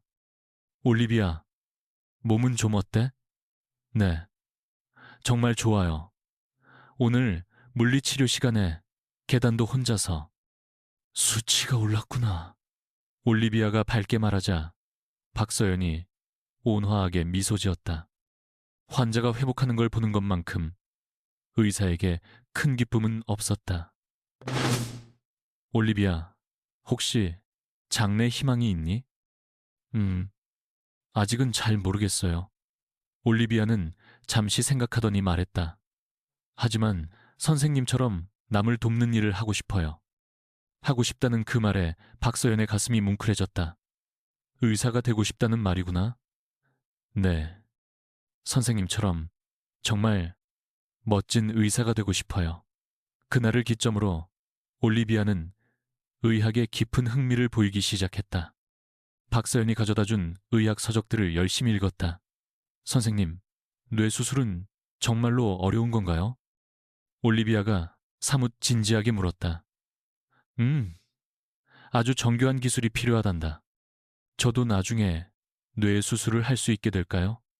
박서연은 올리비아의 진지한 얼굴을 보고 내심 놀랐다. 진심으로 의사가 되고 싶어 하는 듯 했다. 물론이지. 열심히 공부하면 너도 할 수 있어. 정말요? 올리비아의 두 눈이 반짝였다. 박서연은 자신의 어린 시절을 떠올렸다. 아버지를 수술해준 의사 선생님을 보며 꿈을 키웠던 그 시절처럼 올리비아도 같은 꿈을 품게 된 것이다.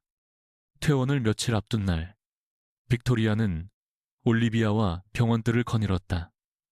시원한 가을바람이 불어오고 있었다. 엄마, 이번에 저 정말 많은 걸 느꼈어요. 올리비아가 진지하게 입을 열었다. 생명이 얼마나 귀한지, 가족이 얼마나 중요한지요. 빅토리아는 딸을 물끄러미 바라보았다. 사고 이전의 올리비아보다 한층 성숙해진 모습이었다. 나도 그래. 엄마도 많이 변했어. 어떡해요? 일만 되치며 살아왔는데 이제 내겐 네가 가장 소중해. 빅토리아가 진심을 털어놓았다. 앞으로는 너랑 더 많은 시간을 보낼게. 약속. 올리비아는 엄마의 팔짱을 꼈다. 저도 더 좋은 딸이 될게요. 빅토리아는 회사 업무 일정을 대대적으로 줄이기로 했다. 중요한 회의는 화상으로 참석하고 출장 또한 최소한으로 줄였다. 그럼 가족이 더 소중하다는 걸 깨달았거든. 빅토리아가 미소 지으며 대답했다. 회사는 나 없이도 잘 굴러갈 거예요. 하지만 내 딸에게는 엄마인 내가 꼭 필요해요. 비서도 수긍하듯 고개를 끄덕였다. 훌륭한 결정이세요. 빅토리아는 달력을 보며 올리비아와 함께할 시간들을 계획했다. 매주 금요일을 딸과의 데이트 날로 정했다. 마침내 기다리던 퇴원일이 되었다. 올리비아는 신나게 침을 꾸렸다. 한 달 넘게 지냈던 병실을 정리하고 있었다. 우리 정말 이제 집에 갈 수 있는 거죠? 그럼 의사 선생님께서 완전히 다 나았다고 하셨잖아. 빅토리아가 미소 지으며 말했다. 박서연도 마지막 회진차 들렀다. 올리비아, 이제 정말 다 나았구나. 앞으로 조심할 점만 일러줄게. 네, 선생님. 과격한 운동은 당분간 피하고 정기적으로 검진받으러 와야 해. 올리비아가 진지하게 고개를 끄덕였다. 그리고 의사가 되고 싶다면 지금부터 공부 열심히 해야 한다. 네, 꼭 선생님 같은 의사가 될 거예요. 병원 로비. 올리비아는 박서연과 작별 인사를 했습니다. 선생님, 정말 고마워요. 선생님 덕분에 다시 태어난 것 같아요. 박서연의 눈시울이 붉어졌죠.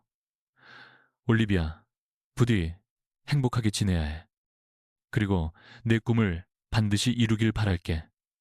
빅토리아도 박서연에게 깊이 고개를 숙였습니다. 선생님의 은혜는 평생 잊지 못할 겁니다. 진심으로 감사드려요. 저도 올리비아를 통해 배웠답니다. 앞으로도 계속 배워요. 차에 오르며 올리비아는 병원을 멀리서 돌아봤습니다. 삶과 죽음의 경계에서 새 삶을 얻은 곳이었죠. 엄마, 이제 정말 새로운 출발이네요. 맞아. 우리 모두에게 새로운 출발인 셈이지. 빅토리아가 딸의 손을 따스하게 잡았습니다. 앞으론 정말 다른 인생을 살아갈 테니까요. 돈과 성공보다 더 귀한 것들을 지키면서요. 차가 병원을 벗어나면서 올리비아는 가슴 깊이 맹세했습니다. 꼭 의사가 되어 박서연 선생님처럼 사람을 살려야지. 새로운 꿈과 더불어 새 인생의 막이 오르는 순간이었습니다.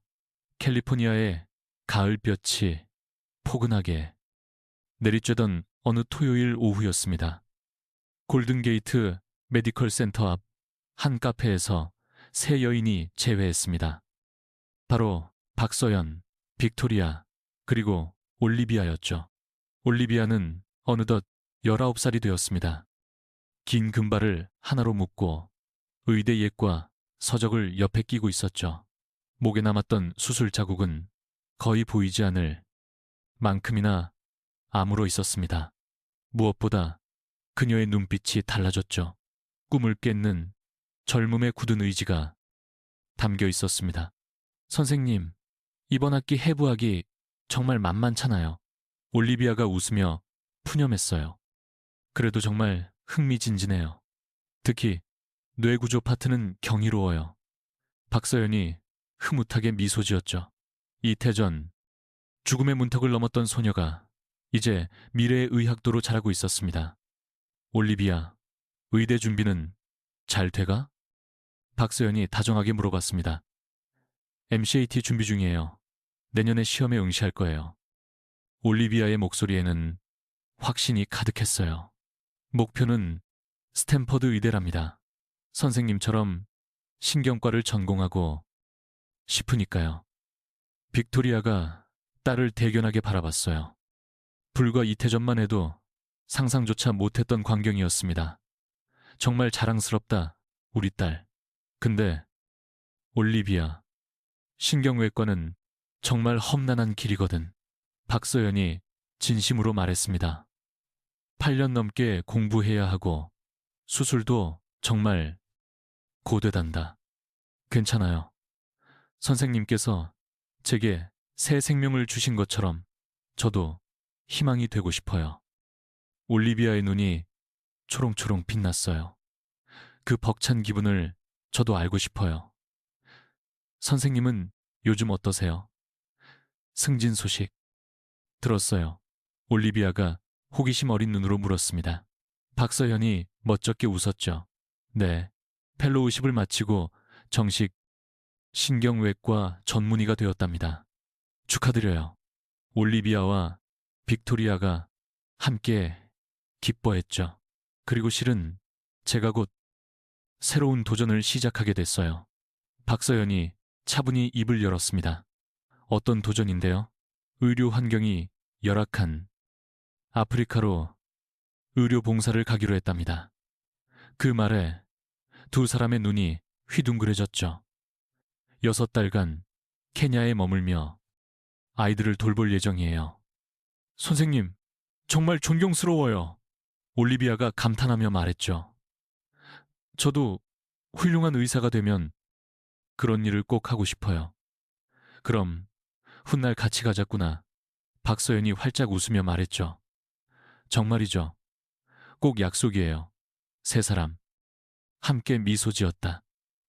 2년 전 그 절망의 밤에서 시작된 인연이 이제는 평생의 우정으로 단단해져 있었다. 정말 신기해요. 빅토리아가 나지막이 속삭였다. 그때 그 사고가 아니었다면 우리는 영영 만나지 못했을 거예요. 그래요. 가장 절망적인 순간이 가장 소중한 인연을 가져다 준 셈이네요. 박서현도 공감했다. 그럼 인생이란 참 알 수 없어요. 엄마, 저는 요즘 하루하루가 정말 감사해요. 올리비아가 진심을 담아 말했다. 죽음의 문턱까지 갔었잖아요. 그래서 지금 숨쉬고 있다는 것 자체가 기적 같아요. 빅토리아의 눈시울이 붉어졌다. 그래, 우리 딸, 하루하루가 선물과 같단다. 그래서 더 치열하게 살고 싶어요. 제게 주어진 두 번째 삶을 헛되이 보내고 싶지는 않아요. 올리비아의 그 말 한마디에 박서연은 가슴 깊이 감동했다.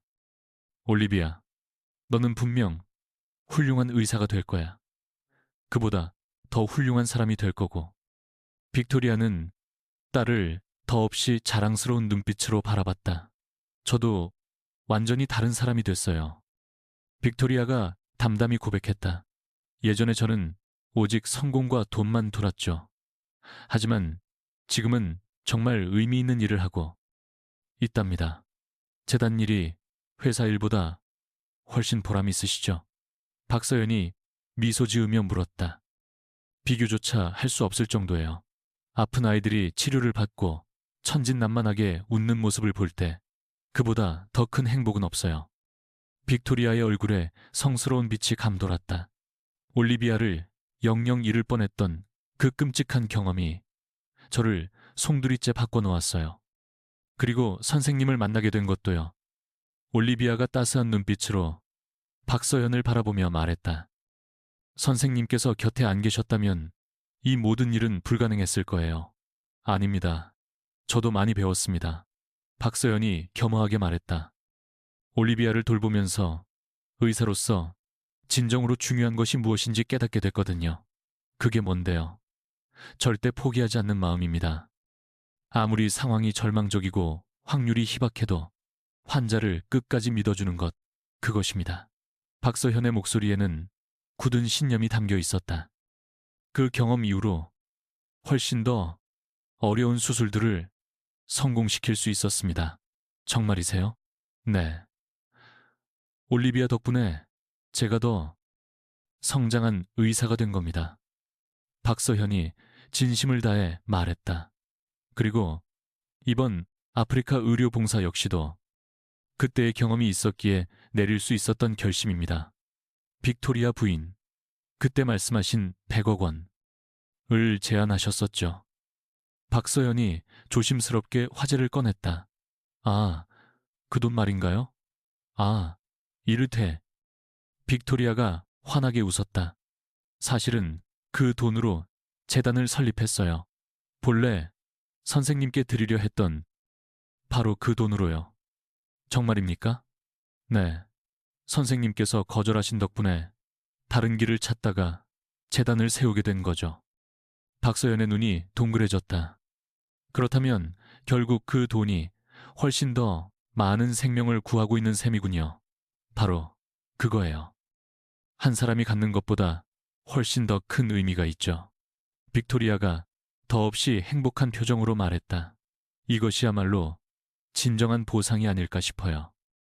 해질녘 노을이 비치는 카페에서 세 사람은 마지막 이야기를 나누고 있었다. 두 분께 정말 감사드려요. 올리비아가 진심을 가득 담아 말했다. 엄마는 저 때문에 모든 것을 바꾸셨고, 선생님은 제게 새로운 생명을 선물해 주셨어요. 우리도 마찬가지란다, 올리비아. 빅토리아가 온화하게 답했다. 내 덕분에 우리도 인생에서 진짜 중요한 게 뭔지 배웠는걸. 박서연 역시 조용히 고개를 끄덕였다. 저 또한 올리비아 덕분에 더 나은 의사로 성장할 수 있었어요. 세 사람은 자리에서 함께 일어섰다. 이제 각자의 길로 나아갈 6개월 뒤에 다시 보기로 하죠. 박서연이 말했습니다. 그때는 올리비아가 의대에 합격했다는 기분 좋은 소식을 기대할게요. 분명히 좋은 결과가 있을 거예요. 네, 제가 꼭 합격 소식을 들려드릴게요. 올리비아의 목소리엔 확신이 가득했습니다. 카페 문을 나선 빅토리아는 문득 하늘을 올려다보았죠. 2년 전 모든 것이 끝이라 여겼던 그 밤을 떠올리자 만감이 교차했습니다. 이건 정말 기적과도 같아. 그녀는 나지막이 읊조렸습니다. 100억으로도 가질 수 없는 것들을 얻었구나. 한편 박소연은 병원으로 향하며 생각에 잠겼습니다. 머나먼 아프리카에서 마주할 아이들과 앞으로 그녀의 손으로 살려낼 수많은 생명들을 떠올렸습니다. 집으로 향하는 차 안에서 올리비아는 지체 없이 의학 서적을 펼쳐들었죠. 갈 길은 멀었지만 그녀의 목표는 확고했습니다. 그렇게 세 사람은 각자의 위치에서 새로운 출발선에 섰습니다. 모든 희망이 사라졌던 그 밤으로부터 말이죠. 그 밤에 시작된 작은 기적의 불씨는 꺼지지 않고 더 큰 기적들을 낳으며 계속 타오르고 있었습니다. 100억이라는 거액으로도 결코 살 수 없는 희망과 용기, 사랑과 새로운 꿈, 그것이야말로 그들이 얻은 가장 값진 보상이었습니다. 하지만 이것으로 이야기가 끝난 것이 아니었습니다. 오히려 진정한 시작을 알리는 서막이었죠. 올리비아가 의사가 되어 새로운 기적을 써내려갈 시작. 빅토리아가 더 넓은 세상에 손을 내밀 시작. 박서연이 세계를 무대로 소중한 생명을 지켜나갈 바로 그 시작점이었습니다. 100억이 피워낸 기적은 이렇듯 계속해서 세상으로 퍼져나갈 것이었습니다. 오늘 저희가 들려드린 이야기 어떠셨나요? 마음에 드셨다면 구독과 좋아요로 응원해주세요. 더불어 지금 이 순간 어느 곳에서 어떤 모습으로 함께하고 계신지 댓글로 여러분의 소식을 들려주시면 좋겠습니다. 여러분의 사연 하나하나가 저희에겐 소중하니까요. 진심으로 기원합니다. 오늘 하루도 함께해 주셔서 진심으로 감사드립니다.